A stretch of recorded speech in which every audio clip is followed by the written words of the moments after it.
Olá, saudações filosóficas, muito boa noite a todos. Eu sou o Jefferson, este é o canal Filosofia Espírita. Estamos em 24 de julho de 2024, inverno, litoral sul do estado de São Paulo, município de Praia Grande, para mais um estudo sistemático do curso O que é o Espiritismo, edição da FESP, Federação Espírita do Estado de São Paulo. Para quem já tem o hábito de nos acompanhar, há uma playlist neste canal com todas as aulas anteriores. Estamos estudando também a série André Luiz, uma playlist correspondente. Hoje nós vamos estudar a 8ª aula, parte A, que trata dos médiuns e da mediunidade. Antes de iniciarmos, trouxe meu café, que é a marca registrada do canal. Nós vamos fazer este estudo, que é feito em duas partes, né? Hoje vamos tratar da parte A. E a parte B é dai de graça o que de graça recebestes, que é o próximo vídeo, que é uma continuidade deste 8º vídeo. Então vamos dar início, lendo o texto e fazendo os comentários pertinentes. 8ª aula, parte A, médiuns e mediunidade. Mediunidade é a faculdade ou aptidão que possuem certos indivíduos, denominados médiuns, de servirem de intermediários entre os mundos físico e espiritual. Então aqui nós iniciamos, né? Vemos que a mediunidade é uma faculdade ou aptidão, né, que possuem certos indivíduos, alguns de maneira mais ostensiva, que é aquele tipo de mediunidade que afeta mais os sentidos, a psicografia, que nós podemos ver lá o médium psicografando, a psicofonia, o médium transmitindo a comunicação do espírito. E existe aquele tipo de mediunidade mais sutil, né, a intuitiva, a mediunidade de inspiração, né, e outras, a de sensibilidade. Outras que não, embora não sejam tão ostensivas, né, elas são muito importantes, porque foi dado um instrumento para que o espírito se aprimore e colabore para o progresso de todos, certo?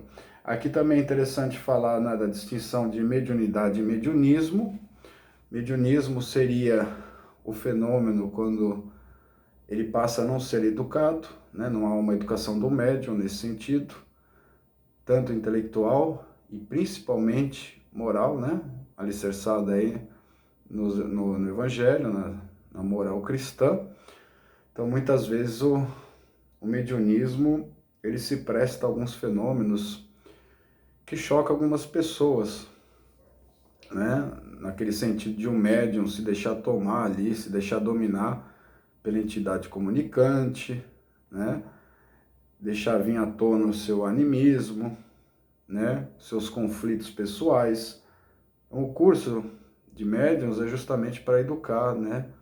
Essa parte sentimental, emocional do médium, educar ele nos preceitos do Evangelho. Quanto mais ele estudar, melhor, né? Porque ele serve de intermediário de maneira mais eficiente, porque o espírito que vai se comunicar muitas vezes vai fazer uso, né? Vai precisar fazer uso do recurso do vocabulário do médium, né? O médium tem que ser um bom leitor, né? Tem que procurar se instruir para ser um instrumento dos bons espíritos e dos espíritos aí que estão precisando de auxílio, né? Que sofrem muito. Então ele precisa se aprimorar para o bem de ambos aí, tanto dos espíritos mais adiantados como daqueles que estão mais estacionados. De maneira que nós podemos dizer, como diz o Kardec, que a mediunidade está em todos, né? Uns de maneira mais ostensiva, outros mais sutis, todas mediunidades importantes que devem ser desenvolvidas e colocadas a trabalho do Cristo, servindo aí de intermediário entre o mundo físico e espiritual. Claro que isso nas civilizações antigas não era muito bem compreendido, né? Era dado o nome de bruxaria, né? Era dado o nome de bruxaria, as pitonisas, né? Eram médiums, né? Nas outras religiões falam cavalo, né? Ao longo da história, tem vários nomes, né? Para designar aí o que na ciência e na filosofia espírita nós chamamos de médiuns. A mediunidade é inerente ao organismo, como a visão, a audição e a fala. Daí qualquer um pode ser dotado dessa faculdade, por isso ela não constitui privilégio. Então a mediunidade aí, ela é inerente ao organismo, ok? Suas bases estão aí na questão orgânica. Aqui é o exemplo da visão, da audição e da fala, né? Que fazem parte aí dos órgãos sensoriais, né? Do nosso corpo material. Isso quer dizer que a mediunidade é uma faculdade orgânica, então não tem muita relação com a questão moral. Um espírito aí inclinado à maldade, ele pode ter uma mediunidade muito ostensiva. E nós vamos ver lá na frente que é justamente para ele trabalhar no sentido da sua melhora, né? Isso muitas vezes não acontece, mas a misericórdia divina fornece isso, né? Então, outro princípio importante para nós percebermos aqui, lição, né? É que a mediunidade aí de tarefa, muitas vezes quando ela é ostensiva, muitas vezes ela é colocada a serviço do interesse pessoal, né? A serviço de alguns que aí enveredam para prestidigitação, né? Pelas previsões levianas, né? Não tendo aí compromisso com as coisas importantes. Lá no Velho Testamento, né? Essas práticas eram bastante correntes, né? Do mediunismo, dos abusos dessa faculdade. Tanto é que Moisés vai censurar isso, né? Colocando que Deus estaria censurando essa situação para ver se colocava mais autoridade nessa proibição. Mas não teve muito jeito, né? Porque os abusos ainda continuavam depois que o Moisés estabeleceu essas regras.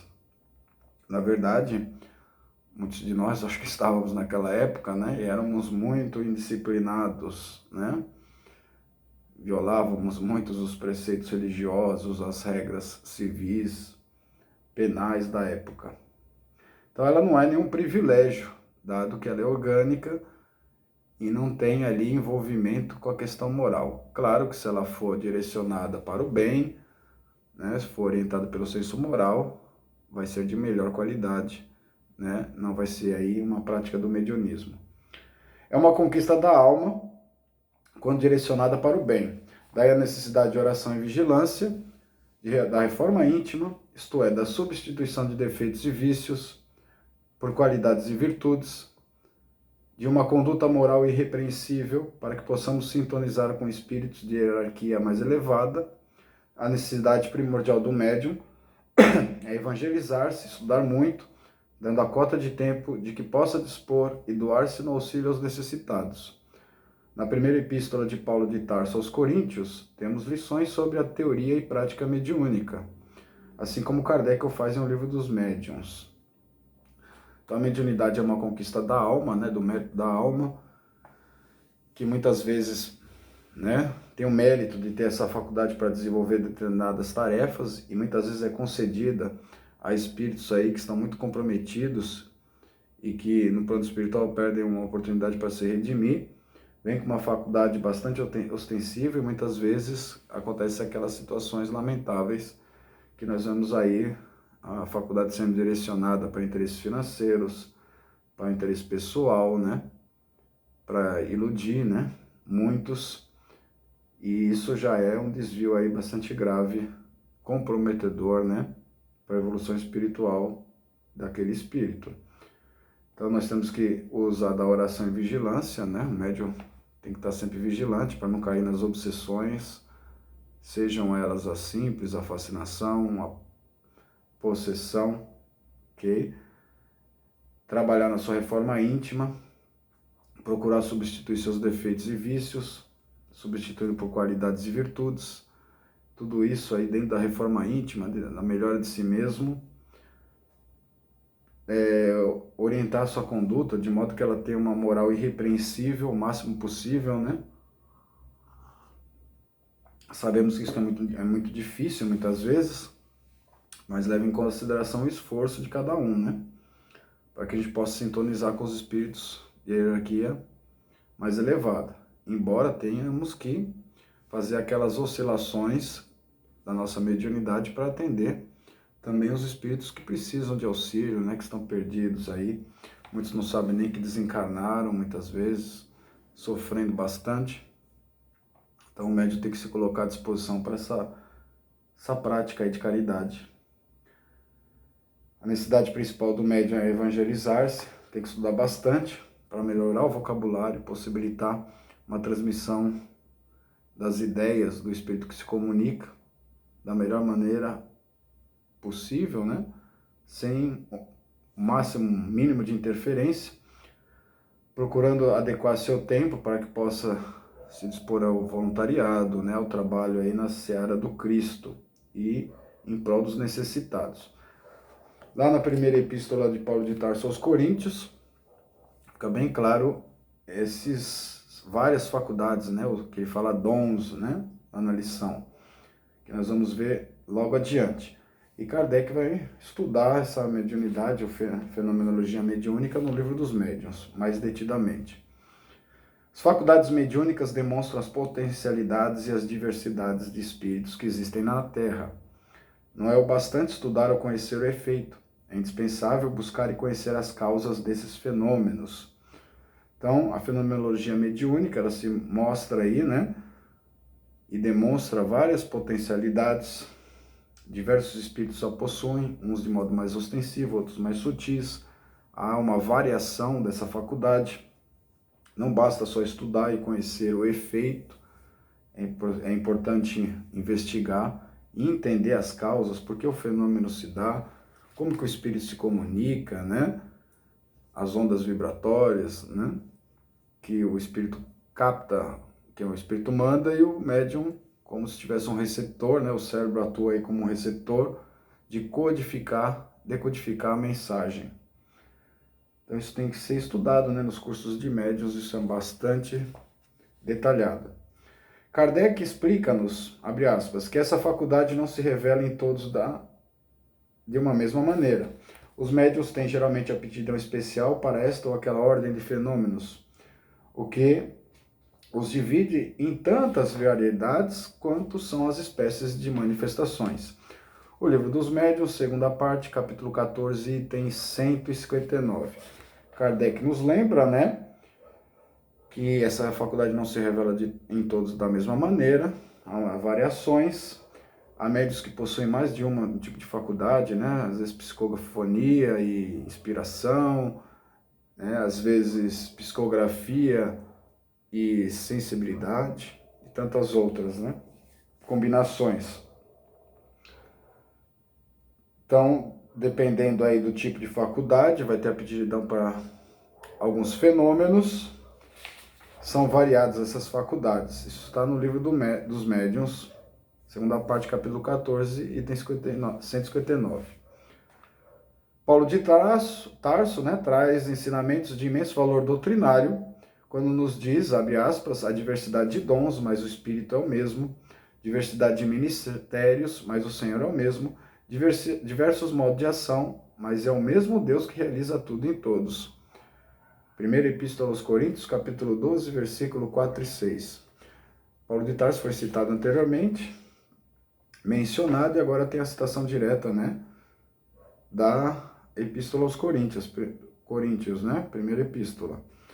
Então ele chama de dons, o que nós estamos aqui chamando de mediunidade. O Espírito é o mesmo, né, ele menciona. O que seria esse Espírito é o mesmo, né? O Espírito que se comunica, né? É sempre o mesmo, é aqueles do mundo espiritual. Diversidade de ministérios, aqui a gente pode entender aí as várias denominações religiosas, então nós temos manifestações mediúnicas em todas as religiões, né? Todas elas, se observar, têm essas manifestações. cada qual aí dando um nome diferente. O Senhor é o mesmo, né? Ou seja, nada pode acontecer se não houver permissão de Deus, né? Toda uma necessidade aí do governador espiritual do orbe, ou seja, Jesus, né? Entender que aquela manifestação tem que acontecer. Diversos modos de ação, vários tipos de mediunidade, mas o Deus que permite aí e realiza em todos, né? Porque todas as faculdades do espírito, né, estando ele encarnado ou desencarnado, procedem de Deus, né? Então Deus realiza tudo, né? Deu essa possibilidade de realização em todos. Todas as formas de mediunidade são necessárias, nenhuma faculdade é superior à outra, e são todas indispensáveis para um bom andamento dos trabalhos, até a mais humilde das tarefas.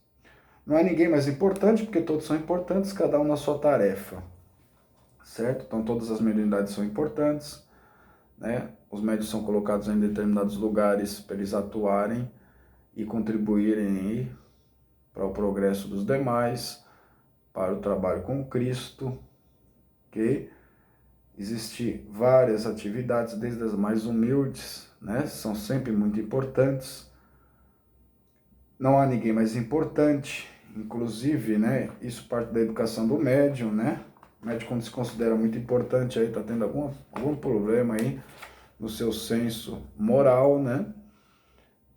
Está muito parecido ali com aqueles escolhos que o Kardec coloca lá na codificação espírita, os escolhos, os perigos lá que o médium pode incorrer, estímulo da vaidade, né? Orgulho, egoísmo, etc. O Espiritismo, retornando às origens do cristianismo, reforça a importância do orar e vigiar que Jesus nos trouxe.